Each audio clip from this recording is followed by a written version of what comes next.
Let me hook you right from the start because this topic is a goldmine for anyone who loves digging beneath the polished surface of American history. 70% of you aren't subscribed yet, and judging by what you watch, you're serious about deep, documented historical storytelling.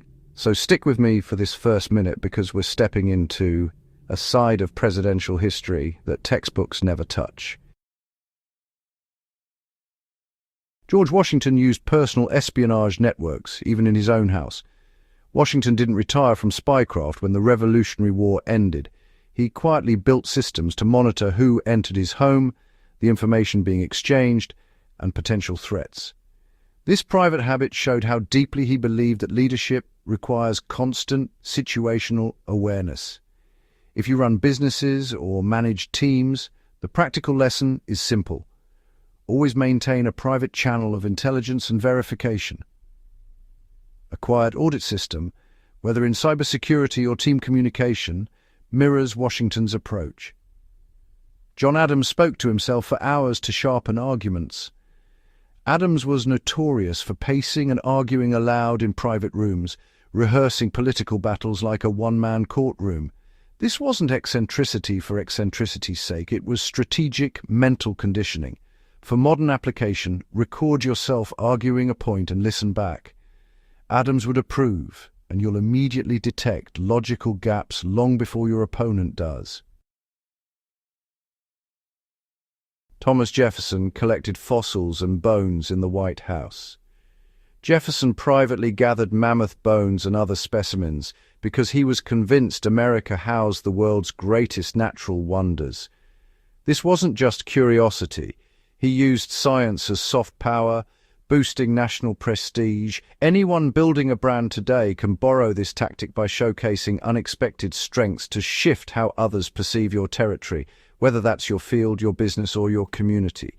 James Madison secretly drafted political battle plans like a military strategist. Madison mapped political alliances, opponent weaknesses, and long-term constitutional power plays using confidential memos that looked like wartime briefings. His private strategies remind today's viewer that political planning is warfare without bullets. If you're involved in advocacy, negotiations, or strategic planning, take a page from Madison and pre-map every actor, motive, and vulnerability. Andrew Jackson performed his own medical self-diagnosis. Jackson carried bullets inside him, had chronic pain, and refused to trust doctors. Behind closed doors, he used personal remedies, poultices, and crude surgical attempts. His stubbornness teaches a modern survivalist lesson. Don't wait for crises to learn first aid and trauma care. Skill beats reliance. Abraham Lincoln wrote secret hot letters he never sent. When furious, Lincoln wrote letters unloading all his anger, sealed them, and filed them away. This habit prevented diplomatic meltdowns. Today, draft messages, sit on them, and delete them before they cause unnecessary wars, whether personal or professional. Theodore Roosevelt boxed and wrestled staff members for stress relief. Roosevelt held private sparring sessions inside the White House until he was partially blinded in one eye. It really reveals how he turned aggression into discipline. You can actually apply the same framework by using rigorous physical routines to manage high-stress leadership roles. William Howard Taft obsessed over mechanical bathtubs. Taft personally tested and redesigned industrial-sized tubs in the White House to support his weight, treating it like an engineering project. This wasn't vanity, it was problem-solving. The lesson is to confront obstacles head-on instead of ignoring them. Fix your systems before they break. Calvin Coolidge requested massages with petroleum jelly while he wore a cowboy hat. Coolidge had specific, strange rituals for relaxation. His private quirks remind historians that even the quietest presidents needed unconventional outlets to handle pressure. The takeaway is that you must design rituals that specifically lower your stress, even if others don't understand them. Franklin D. Roosevelt held secret nighttime work sessions to disguise his disability. FDR often worked deep into the night because his mobility challenges were easier to conceal. The strategic value of this is immense. Control the information others receive about your weaknesses. In leadership, transparency is admirable, but selective disclosure is sometimes survival.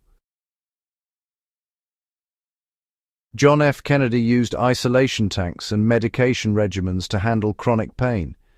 Kennedy's private therapies weren't luxury.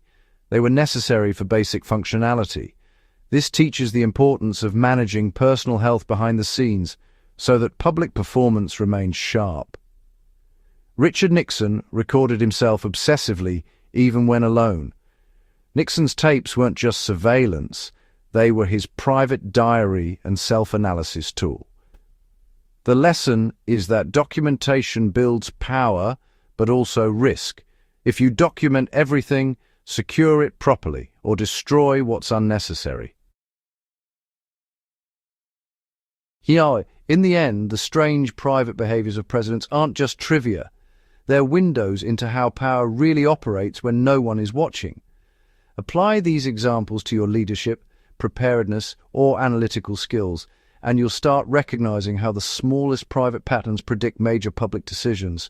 And if you found value here, subscribe to History Reborn Alive, share this video, and help serious history content stay alive.